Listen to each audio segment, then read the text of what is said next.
taste the forbidden fruit of knowledge. The Last Show with David Cooper. A work offsite invite hits your inbox and you moan and you groan, not again. But what if those awkward icebreaker activities shape who gets noticed, promoted, pulled into opportunity in the office? Well, new research suggests that these work retreats might matter more than you think. You might want to consider going instead of making up some excuse. I'm here with Madeline Kneeland, who's done research in this area. She's a management professor at Babson College. Madeline, welcome to the program. Thanks, David, and thanks so much for having me today. Is this familiar for a lot of people? The invite comes in, hey, Friday night, come to some retreat, or over the weekend, you get to hang out with your coworkers and go to some, activity, and people just think, man, I do not want to go to that.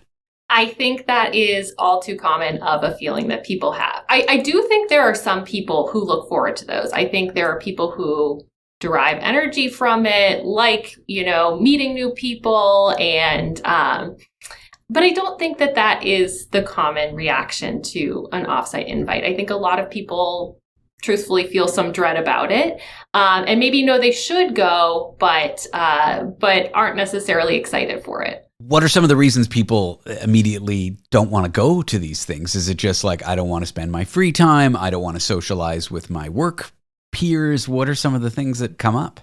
I think there is, of course, for everybody, it's a little bit different. But I think one of the most common things is that it really does pull you out of your typical routine.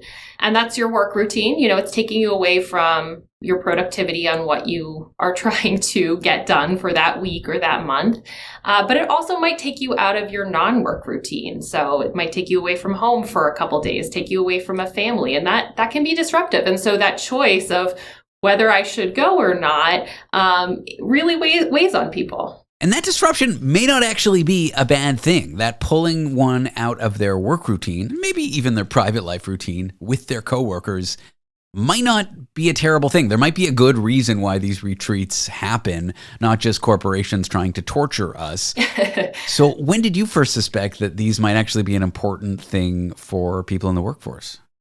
One of the reasons I started asking questions about this was that I was hearing from a lot of people within organizations. We go to these offsites and I meet new people. And the more I asked around about it, the more leadership I was talking to within organizations basically said, yeah, we assume these work. We assume people are making new connections. And I kept pushing them saying, well, but how do you measure that? How do you know? And there really wasn't good evidence of, is it worth all these people's time and money that the firm is spending to fly people to a different city for 2 days, 3 days, the hotel, the airfare? It's really expensive.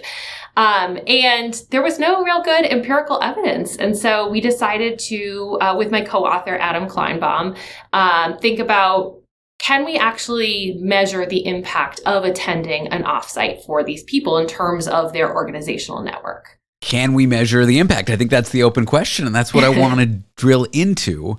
Networking events, they feel awkward or gross to us, but beneath social discomfort is often learning. Absolutely. So what are some of the ways in which these work? What are some of the ways in which you've observed that these offsites or retreats are really helpful to people? So I think that when a lot of people think about networking, they think about it in terms of job seeking, right? Like if I'm trying to get a new job, then I put on my networking hat and I go out and I meet lots of people. It's a means to an end. But there's really important networking that happens in terms of actually getting your job done, like within the job that you have. Figuring out where the resources within your organization are and who knows what. Those are really important pieces to doing your job and doing your job well.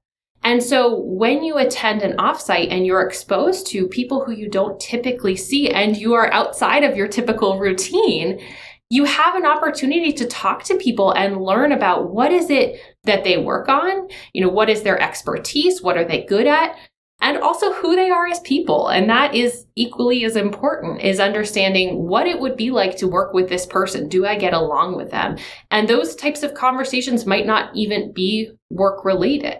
And so having a meal with someone, going for, a walk to a coffee shop that you may never do on your typical day, can open up new conversations and new opportunities that you might not have previously encountered. I'm imagining meeting someone from a different department and then at a future date needing something from that department and not knowing how to get it, like, needing some function performed by it. And, I remember that person I met at the retreat.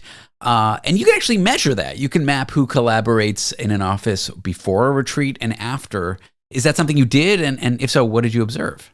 Yeah, absolutely. So we did exactly that. We were looking at lawyers who take meticulous records of who they work with and who they bill hours with. And we looked at their collaboration patterns before the offsite and then directly after the offsite. And we looked at how those changed, particularly for attendees and the people who chose to attend the offsite. And what we found is that people were actually making new connections. We're working with people that they hadn't worked with before.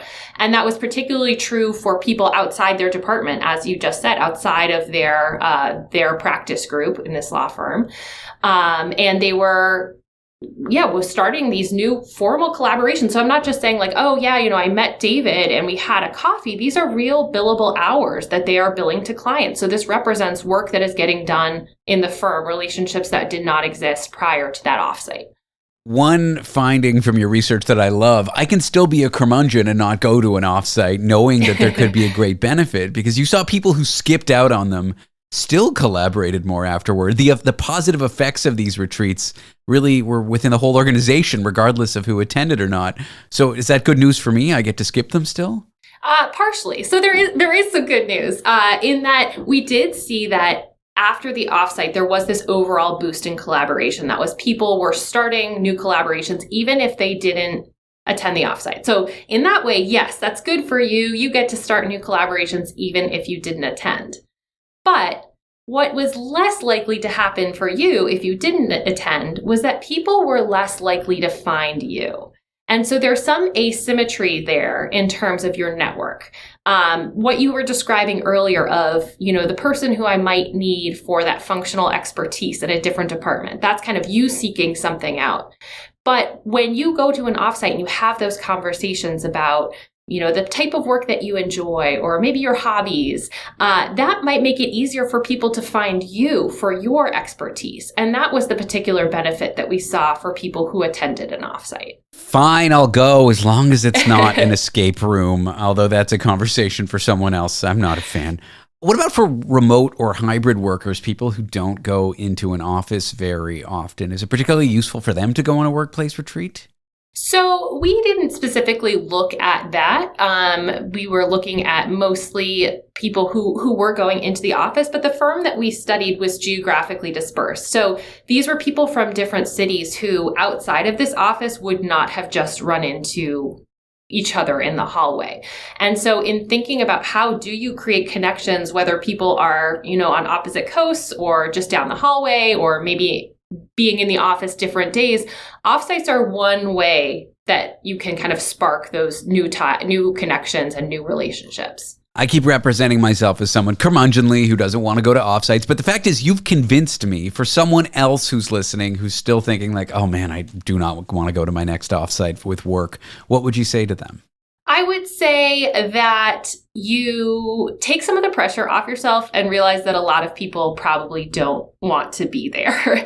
And so even having those conversations that aren't necessarily about work, about finding people who might have that in common with you of like, hey, this is really draining for me. And, I would rather be watching, F1 this weekend. Well, maybe they are too. Maybe that's a point of connection then that you have now found some compatibility with each other, that in the future, when you're thinking about, hey, who might I want to work with? You have this common point to fall back on and build that foundation of a relationship. Madeline Kneeland is a management professor at Babson College. Madeline, thanks for talking to me about your research. I appreciate you being on the show. Thanks so much, David.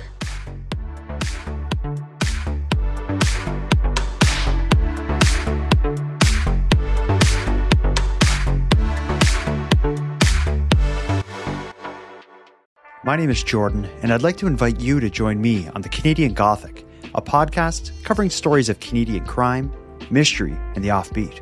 The Canadian Gothic blends the spirit of late-night talk radio with the depth of a documentary film and applies that approach to both developing stories and historical cases. So if you're drawn to the dark, mysterious, and offbeat, search for and subscribe to The Canadian Gothic wherever you find podcasts. You are listening to Canadian Gothic.